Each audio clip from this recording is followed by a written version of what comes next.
Good morning, and thank you so much for joining me. Well, before I introduce this morning's guest, I want to thank all the volunteers who helped rebuilding together Greater Dallas this past Friday, September 11th, for the National Day of Service and Remembrance. There were volunteers across the Metroplex helping veterans and senior citizens with home projects to make their homes livable. We helped out at the home of Mr. James Hurst in Dallas, a veteran of World War II and Korea, and it was an honor to be of service to him. Now, coming up over the next couple of weeks, we have several events that we will be involved with. On Saturday, September 19th, we'll be out at the American Airlines Center for the St. Jude Run Walk to End Childhood Cancer. And then the following Saturday, September 26th, we're going to be at the American Airlines Center once again for the Walk to End Alzheimer's. And if you or someone you know has been affected by pediatric cancer or by Alzheimer's, as my family has been, then we invite you to join us at one or both of these events. Joining me in studio this morning for the first segment of our program, Dr. Diana Kerwin. She is an Alzheimer's Association board member and chief of geriatrics at Texas Health Resources Presbyterian. She is also the founder of Texas Alzheimer's and Memory Disorders. Also in studio, Veronica Shanklin, who I met at last year's Walk to End Alzheimer's in Dallas. Veronica is a caregiver for her mother and her grandmother, both who are suffering from Alzheimer's. Dr. Kerwin, Veronica, welcome to the program. Thank you, Anna. Dr. Kerwin, I'm going to start with you. As someone who treats people with Alzheimer's, what is it that you want the general public to know about this disease? The first thing that has struck me since I've been doing this for about 15 years, taking care of persons with Alzheimer's disease, making the diagnosis and setting the treatment plan, and then meeting with the patient and the family about every 6 months to go over the medical side of it, is how often things come up in between those 6 months visits that they didn't go get any help and didn't realize that there's others that are going through this, and that you're not always going to know what to do when something arises with Alzheimer's disease. There are some common threads, but there's things that I can't ever predict that might happen that we'll probably talk about. But the one thing is to reach out to the resources that we have in the community. The Alzheimer's Association is definitely set up to help you on the day and the moment that you need it. There's helplines. There's staff there to help you, and then there's other programs that if you find out about them, it does make it a bit easier for the person affected and for the families too. I was so fortunate when my mom was diagnosed that I already knew about the Alzheimer's Association. I was very familiar with them, so I immediately reached out to the helpline because I needed help navigating this disease or even dealing with my guilt over things, of losing patience. So that's one thing that I really want people to know is if you receive a diagnosis, if someone that you love, someone in your family receives that diagnosis of Alzheimer's, is immediately reach out because the resources are going to be so valuable. ALZ.org is the Alzheimer's Association website, and then you can find a local chapter for you. What are the warning signs that people should be on the lookout for, Dr. Kerwin, before getting a diagnosis? Well, the majority of the cases of Alzheimer's disease usually occur after age 65. And after age 65, there is some normal slowing of our processing speed. So not remembering the name of that actor in the movie might take a little while to remember someone's name, but they should still come to you and not interfere with your daily activities that you do. When memory loss starts to affect your ability to take your medications or remember appointments, that's when it's a sign that it needs to be looked into. Not all memory loss is Alzheimer's disease. There are other things that can cause memory loss, so it's important to have a medical evaluation as that initial diagnosis. But also, what happens a lot of times, which is one of the biggest challenges with Alzheimer's disease as opposed to other diseases, is the person affected is often the least aware of the changes. They don't realize that they're forgetting because the people around them are kind of going, Mom doesn't realize that we talked about that, or I'll remind her again, but she still doesn't remember that we talked about it. And the people around them usually notice it. So for most of us, actually, when we notice that someone's declining, that's the more common reason that someone makes an appointment is their daughter, their husband, their wife, their good friend said, I think you're having some trouble. Let's go see your doctor. Is there a test that will let people know that they are having early onset Alzheimer's or that they have Alzheimer's? So the first thing is a really thorough examination. There are some memory tests that doctors can do in the office that just kind of give them an idea of if you're not scoring quite as well as you should be, but it doesn't really tell them why. That really comes from doing a full evaluation of looking at medications, at blood work, at an imaging of the brain, and then doing more extensive testing called neuropsychological testing is really how the diagnosis is made. But most physicians can do what we call screening tests in the office to say, there seems to be maybe an early problem here. Let's go send you off to somebody, or let's do more of an evaluation. Veronica, you're a caregiver not just for your mom who has Alzheimer's, but also your grandmother. When did this journey begin for you? When did you first notice that something wasn't quite right with your mom? The interesting thing is that I was actually living in Chicago when I realized there was a problem, and I was coming home, and my mother was kind of struggling at work on things that she had been able to do in the past, and she was taking care of my grandmother, who had Alzheimer's at the time and still has Alzheimer's. They were losing weight, finances around the house, and paying bills, and things like that. I kind of was picking up that something might be wrong, and it kind of all came to a head when my grandmother ended up in the hospital because she had gotten aggressive with my mom and had a seizure. I came home at that point, and really everything kind of just came together to say, okay, I kind of need to step in and do something to help.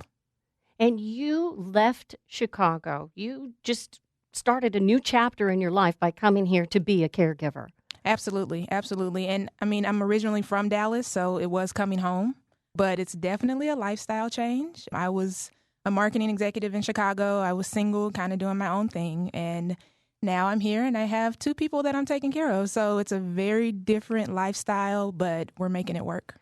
How has the Alzheimer's Association helped you deal with your mom and your grandmother's diagnosis? The Alzheimer's Association has been great. I actually started off as a volunteer there because I wasn't working. And so I was like, you need to get out the house. You need to do something. So I just walked in one day and said, do y'all need any help? And so started volunteering and started learning more about the disease and started getting resources as far as agencies in the community who are here to help. We go to a caregiver support group that I learned about through the Alzheimer's Association. And that's something that I really recommend to people because when you're around other people who are going through the same thing, you can learn so much. And Dr. Kerwin, as a geriatric specialist and someone who treats people with Alzheimer's, you're not just treating the patient, you're treating the caregiver as well and trying to make sure that the caregiver takes care of themselves as well as the patient. Absolutely. That's a really good point that I realized early on when I started doing this was that, I really had 2 patients in front of me, but it's really a team more. It's the 3 of us are a team, or really the whole family is a team. If something happens to the caregiver, the whole system does fall apart. So it's really important to have those systems in place. And the caregiver, oftentimes in the office, I'm writing prescriptions for the caregivers that do 24 hours a day, 7 days a week, and won't take a break. And I say, well, if I were paying you, I wouldn't be able to work you that hard. And I'm not paying you, so I can't work you that hard either. And I'll write prescriptions for them to take a break.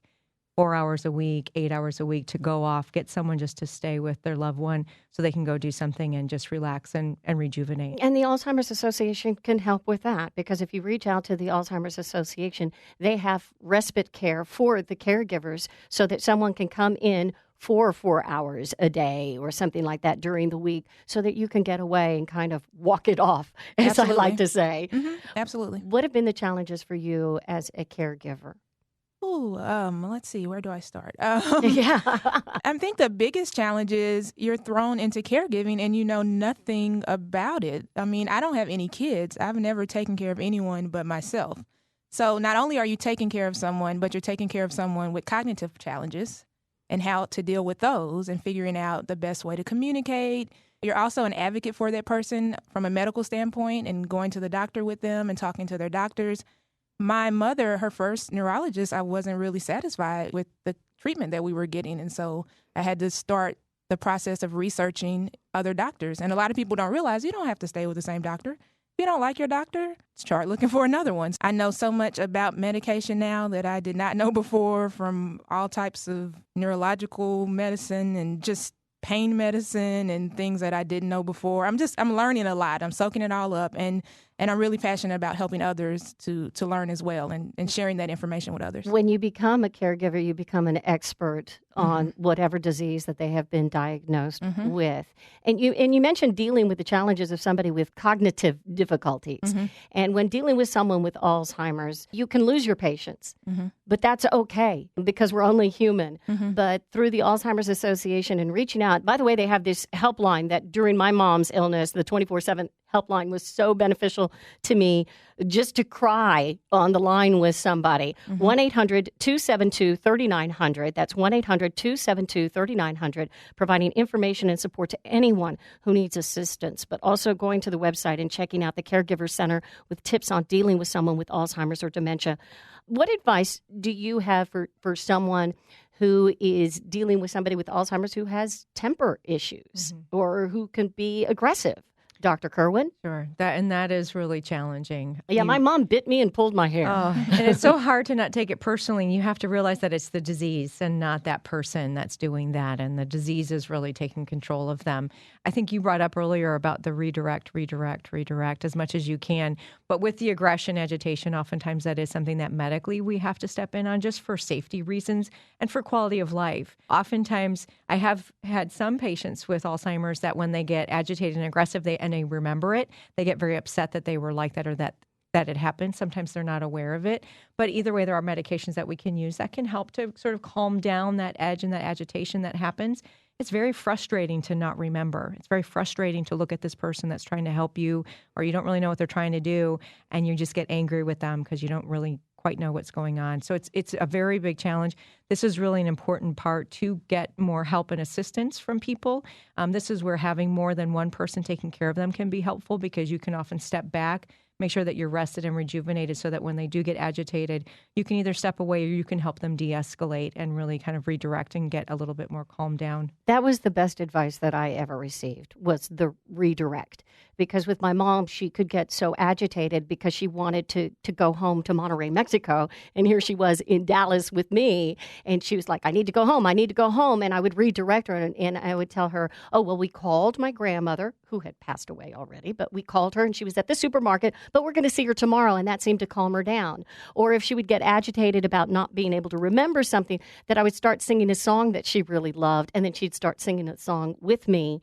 And that got her mind off of what she did. Really great. I also want to talk about not just redirecting, but also not bringing them into our world, but staying in their world and their reality. My guest once again for this segment of the program, Dr. Diana Kerwin, an Alzheimer's Association board member and chief of Geriatrics at Texas Health Resources Presbyterian. She is the founder of Texas Alzheimer's and Memory Disorders. Also in studio, Veronica Shanklin. Veronica is a caregiver for her mother and her grandmother as well. It is estimated that every 67 seconds, someone in the United States develops Alzheimer's. And coming up on Saturday, September 26th, it's the Walk to End Alzheimer's. There will be one in Dallas at the American Airlines Center, but also in Frisco and Denton that day. You can find a walk near you by going to alz.org/walk and then just type in your zip code. There are going to be walks this month and also next month. Now, for me, as I mentioned earlier, this is very, very personal because I lost my mom to Alzheimer's. And like Veronica, I was my mother's caregiver before she died, so I know only too well the challenges that caregivers face. But the Alzheimer's Association was there for me, and I know that they can be there for you if you receive that diagnosis. And the reason I want to find a cure is that I don't want to have to go through what my mother went through, and I also don't want other families to have to go through what I and Veronica Shanklin have been through. So let's talk about not bringing someone with Alzheimer's into our world, Dr. Kerwin and Veronica. This is an important point. I know, Veronica, you're going to have a lot to say about this. What I try to tell people, and this is hard, is just like any other disease state, like if you're diabetic, you can't eat sugar. If you have heart failure, you have to exercise and watch your salt intake. With Alzheimer's disease and dementia, you have to accommodate the disease, not try to make the disease accommodate you. And that includes our surroundings, safety, and the people around us. Don't try to constantly argue with them and bring them into the point and make them remember that they have Alzheimer's. I have many, many families that come into the office just to have an appointment for me to tell them that they have Alzheimer's disease and make sure they know it before they leave so they remember when they get home. And they're not really quite getting it that we have to adjust to this in order to really keep quality of life for that person and to take care of them with dignity as much as possible. How important was it for you to learn that lesson, that you don't bring them into our world, but you go into theirs? I think one thing that I've read and that I keep with me is that you will never win an argument with a person with Alzheimer's. It's very true. So you save yourself a lot of frustration and stress, and you save them a lot of frustration and stress when you remember that and don't get into an argument. So to that point, if they say something that is not necessarily true, As long as it's not hurting anything, as long as it's not a harm to them, it's okay to go along with it. The other day I was helping my grandmother out the bed, and she was like, you men sure are nice. Okay, I guess I'll be a boy or a man today. And then later I'm a pretty little girl. So, you just have to, like you said, go into their world. And if it's not hurting anything, then let it go. And staying in the moment, like you did with her. Stay in the moment. At that moment, you were a boy. But if you stay in the moment with them, it can really help you all experience a little bit better. As a family, you learn one day at a time. My sister-in-law, when my mom first started forgetting things and she thought that her mother was still alive, my sister-in-law kept telling her, oh, well, don't you remember your mom died? And my mom would get so upset. And she'd like, well, why didn't anybody tell me? And I'd go, don't do that. Just go into her world and go, oh, yeah, we're going to call her a little later, but she was out or she went to go visit someone, and she was fine with that. Yes. Right. Another thing I remember is this too shall pass. Yeah, Yes. Oh, yeah.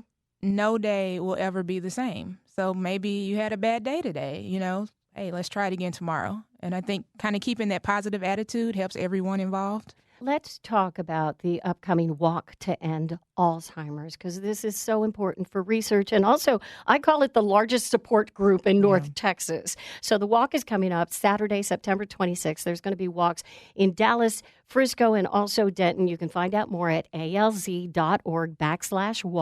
What can someone expect from the walk, Dr. Kerwin? Well, the walk, we've set a high goal. So we need lots of walkers. If you haven't set up a walk team yet, please do so. We're raising money still. You can go on to the website and donate. You can join a walk team, or you can form one of your own. We oftentimes see it's a big mix of mostly family caregivers, but also caregivers from some of the memory care assisted livings and nursing homes in the area. A lot of advocates, just people that have been touched by it, are there. There's lots of great festivities. There's food and music and dancing and fun and camaraderie. There's just a lot of wonderful things. Our goal this year is $1.9 million to raise to go towards research and also to local support services for people that are dealing with Alzheimer's disease here in Texas, but also to support research funding for research around the world that's looking for the cures and for the treatments for Alzheimer's disease. And Veronica, you will have a team. Absolutely. What do you want people to know and why it's so important to you? Something that's really important to me and is fundraising and research. I was able to attend the Alzheimer's Advocacy Forum in D.C. this year. And it's where advocates from all over the country come together, and we go to Capitol Hill to talk to our representatives about how important it is to increase funding for Alzheimer's research. And one way to increase funding is this walk and raising funds through this walk. So, yes, I have a team. I am raising funds. I'm excited. It's always a fun day. I highly recommend everyone else get involved. And I'm really passionate about this disease because the numbers are just, they're Every crazy. 67 seconds. Someone is diagnosed with Alzheimer's disease. And my thing is, in 30 or 40 years, if we don't do something, half of our population will have Alzheimer's disease, and that's just crazy to me. So I feel like we really need to get on this right now and try to do what we can right now to make sure that doesn't happen in the future. alz.org/walk. If you want to join the walk, start a team, or if you want to donate and be part of Veronica Shanklin's team. Team Golden Girls. Team That's Golden. right. I love it. I love it. And I like that on the website, Dr. Kerwin, alz.org. One of the things that it says is if you have a brain, you are at risk. Yes. Absolutely. Yeah, and the risk is for everybody. People that have family history, we know that there's a risk for them, but there's also many cases of people where they don't have a family history, and we haven't determined yet what causes Alzheimer's disease in those people. But the numbers are telling us that as you get older, the risk is there with every year over age 65. Women are affected more than men. We are seeing now that women account for about 2/3 of all the cases. Is that because of our hormones? It's possible. There was, we used to know that women were a slightly increased risk. When I was teaching years ago, we would say, it's about 0.5 greater than men. But now we're finding 2/3 of all cases. And so part of it could be a hormone-related issue. Part of it is longevity and living longer. But there's some other piece that we don't know. And that's where the research funding and the science really comes in. We have to have research funding in order to do the studies to say, what is the gender difference and why would women be at more risk? Because that may help us find the next treatment. If we can figure out what those risk factors are, we can either help people prevent it or delay the onset, which is going to be a huge public health issue for us and really helping the next generations. Yeah, because the population is getting older and older and older, and so we're going to see more people. Instead of every 67 seconds, it could be every 60 seconds that someone develops this disease. So the mission of the Alzheimer's Association is to eliminate Alzheimer's disease through the advancement of research. How is research coming along? Research has really received some big boosts in funding, a lot because of like Veronica going to the public policy forum of pushing legislators to say, ask the scientists what they need in order to move this along to find the cures like we did in cancer research and heart disease research. And they've told Congress what we've needed, and that money is starting to be allocated in some of the grants or some of the funds from the government.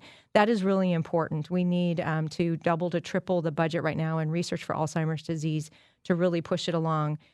The good news is there are probably over 100 different treatments right now that are in different phases of study for either preclinical, what we call before they go into humans, or human trials that do look promising. There's several coming along, but we still have a ways to go. There likely will be some breakthroughs and some treatments that become available over the next few years, and that's wonderful.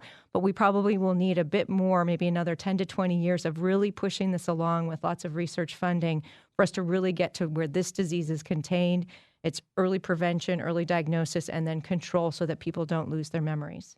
Veronica, we have such busy lives with our jobs and with our responsibilities. And I don't know about you, but anytime that I forget something, I start getting worried. You know what's funny? Anytime I remember something, I get excited. I'm like, so you flipped it. Right, I flipped it. I'm like, I remember exactly where I put such and such 3 weeks ago. It's right here under this piece of paper. And I'm like, okay, I'm okay. So, and it's interesting because I have a mother with a diagnosis, a grandmother with a diagnosis. My mother's father also passed away from Alzheimer's.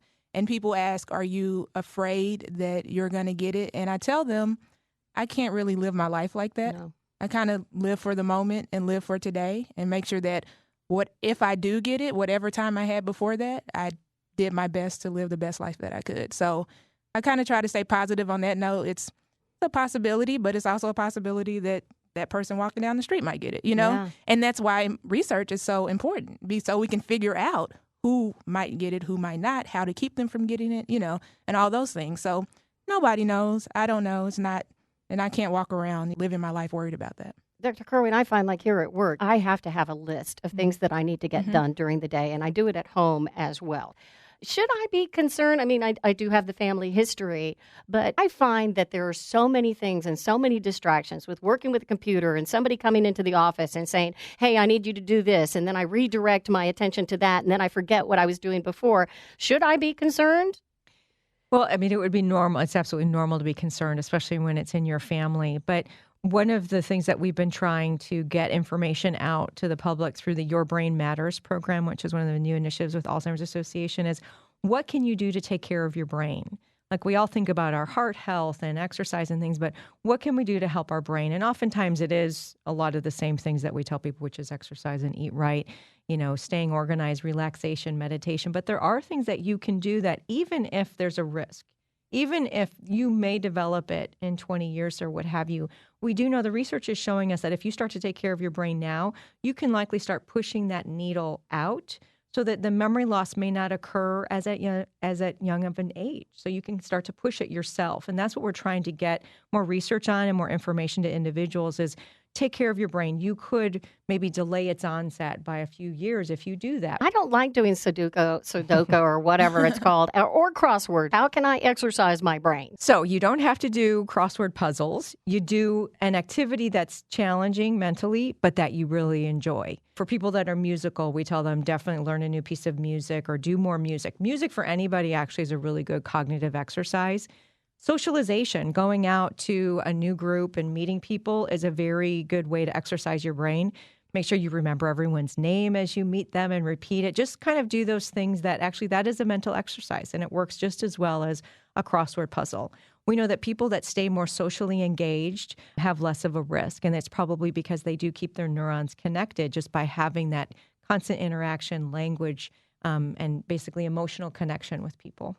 ALZ.org is the website for the Alzheimer's Association. And once again, we invite you all to join us September 26th. That's a Saturday at the American Airlines Center for the Dallas Walk to End Alzheimer's. If you live in Collin County, there's going to be one in Frisco that day. If you live in Denton County, there's going to be one in Denton. And then, of course, there's some other walks here in our area taking place in October. Find out more at alz.org/walk. We're raising funds so that we can find a cure. It's the Walk to End Alzheimer's. And by all means, if you receive a diagnosis, if somebody that you love receives a diagnosis, reach out to the Alzheimer's Association. As Veronica said, they are an amazing support group. The most important message that you want to get across, Veronica? I think something that I wanted to touch on that I didn't is early diagnosis. I think one of the reasons that we are doing okay with my mother is because I got her to a doctor. We got an early diagnosis, and I'm able to put things in place now. Because you paid attention to those signs. Right. I'm able to put things in place now. It's also compassion. I'm much more compassionate and patient with her because I know she has a problem, as opposed to getting frustrated, when you don't know what the problem is. Then I think it's because we have this early diagnosis. So if you think that your loved one might have a problem, I know it's a scary thing to do. I know there's that fear element, but trust me, you're much better off finding out and being able to deal with it now than having something happen and having to be on the defense because you didn't know there was a problem.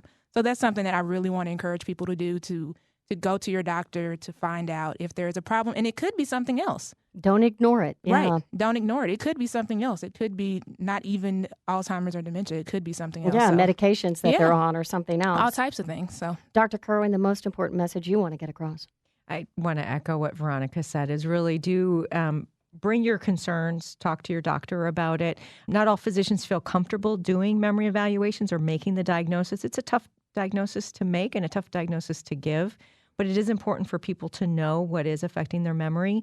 So if your physician doesn't feel comfortable, but there are ways that they can just refer you out to a specialist to get the testing done, get the full evaluation to tell you what might be causing your memory loss. Earlier, the better. And then you can get, like Veronica said, the unknown sometimes is worse than the known.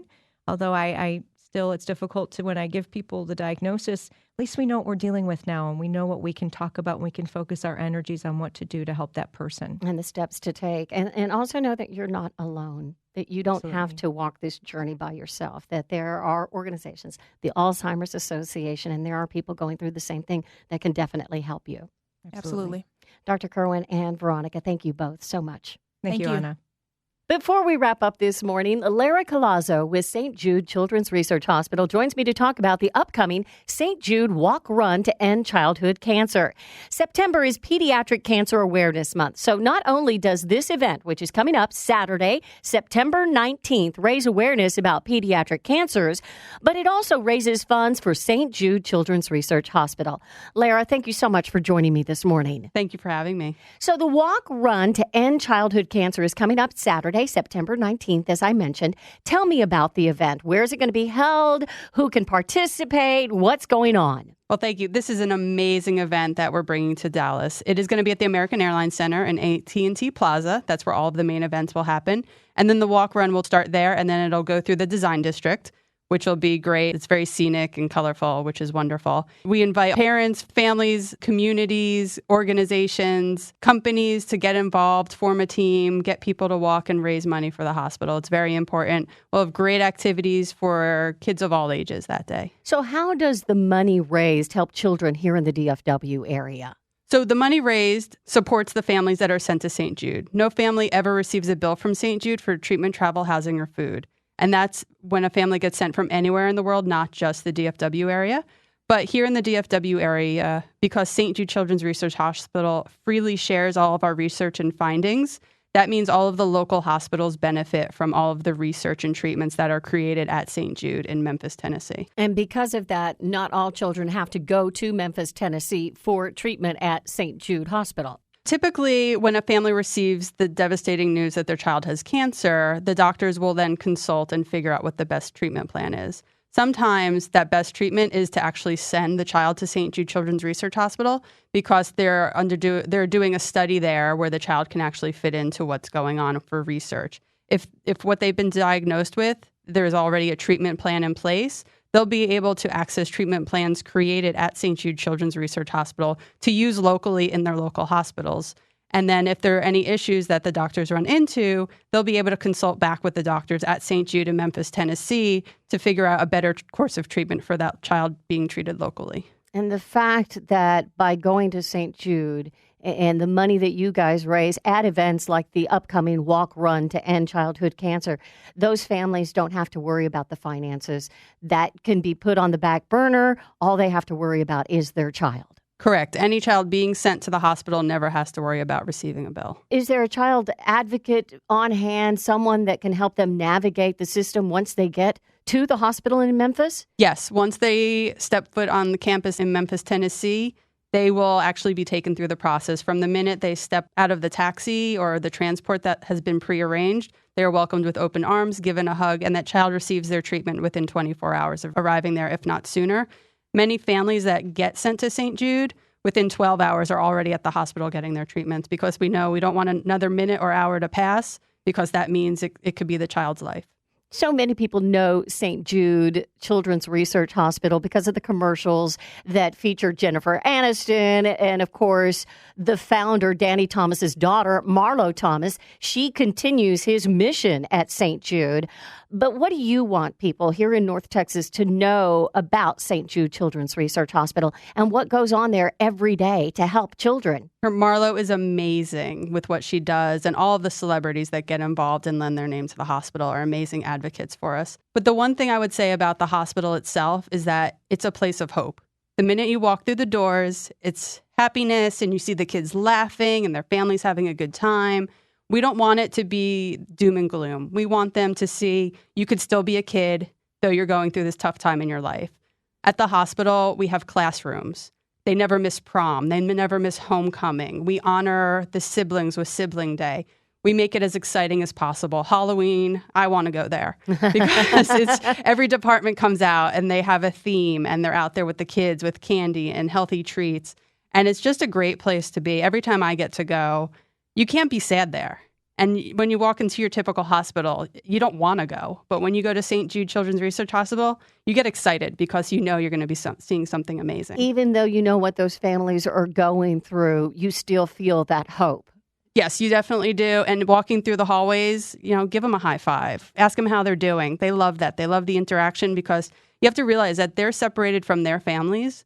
So if somebody's giving them a smile or just showing concern for them, a perfect stranger, they know that they're in a good place. So many families receive a diagnosis every day that their child has cancer. The walk run that's coming up on Saturday, September 19th at the American Airlines Center, the whole goal is to end childhood cancer. Do you feel like the research at St. Jude Children's Research Hospital is going to have that dream become a reality? It is. Since St. Jude opens its doors, the survival rate of cancer in general was 20%. They've pushed that to over 80%, and right now we're on our way to 100%. So our goal at the end of the day is to make sure no child ever dies of cancer. And one thing that a lot of people don't realize is that the research that goes into the pediatric cancers also affects the adult cancers, which a lot of the adult cancers we can attribute to either lifestyle or the environment. But with pediatric cancer, we still have no clue what causes pediatric cancer. Gene mutations, family history, whatever. So that's why research is key. It definitely is. And the more we can do at the hospital, the more the local community does benefit from it. For those families who have been impacted because they have a child with pediatric cancer or because they know a child that has been diagnosed with a pediatric cancer, how can they get involved in the upcoming Walk Run to End Childhood Cancer? Well, they could just simply join a team, start a team. All they have to do is go to stjude.org/walkrun, find Dallas, Texas on September 19th, and click to register. It's as easy as that. I have my own team for my own personal reasons to support my mother's survival from cancer. Join my team. I'm more than happy to people. Join Sandy's Army. We're all about that. So everybody's welcome, and I hope everybody will fundraise for the kids because it's important. Every dollar helps save a life. This is personal for you. Can you share your story? So my mother, Sandy, she's still with us, thank God. So she was having troubles. She thought it was back pain, sciatic nerve problems. Nobody knew what was going on until they took an x-ray and they saw a mass sitting on her spinal column, causing all this pressure. She went to all these specialists. Nobody knew what to do. Nobody knew what it was until finally a surgeon at Sloan Kettering in New York City said, she needs to come and see me. So she went, she had tests done. They determined it was a very rare form of cancer. But to remove the cancer, they had to amputate my mother's leg. But she's great. She's well. She's all good. And she's here with us today, and she's moving to Texas. So I couldn't be happier. And these are tears of joy. So they saved my mother's life, which means the world to me. So, but she wants to make sure no child ever goes through what she went to. So that's why we formed the team, and she supports it. And she'll be out there with her scooter riding around on walk day. So it's a happy time. So she's paying it forward. She is paying it forward. She feels so blessed, but she wants to make sure because, I mean, as an adult, we kind of understand what's going on when there's that sort of diagnosis. But for a child and then for a parent, you don't want to see your child going through that. Correct. Imagine being, a little 3-year-old and being diagnosed with an extremely rare cancer, and then your parents learn that they're going to have to lose their leg to the point where they'll never actually be able to have like a prosthetic and ever walk. So that's what my mom went through. But when we were faced with that, it was like, lose your life or have your life. And we voted have your life and just figure it all out. And she's adapted, and she travels the world, and she does everything. She flies and she shares, everything that's been going on with her. And like I said, the doctors, she just had a recent visit. There's no signs of the cancer anywhere. So, well, I'll tell you what, Lara, a lot of people are going to want to join Sandy's team right now. So if they want to join Sandy's team, go to the website. Go to the website, stjude.org/walkrun, find Dallas, and do a team search for Sandy's Army, and come and join me on Walk Day. I'd love to have you as a member.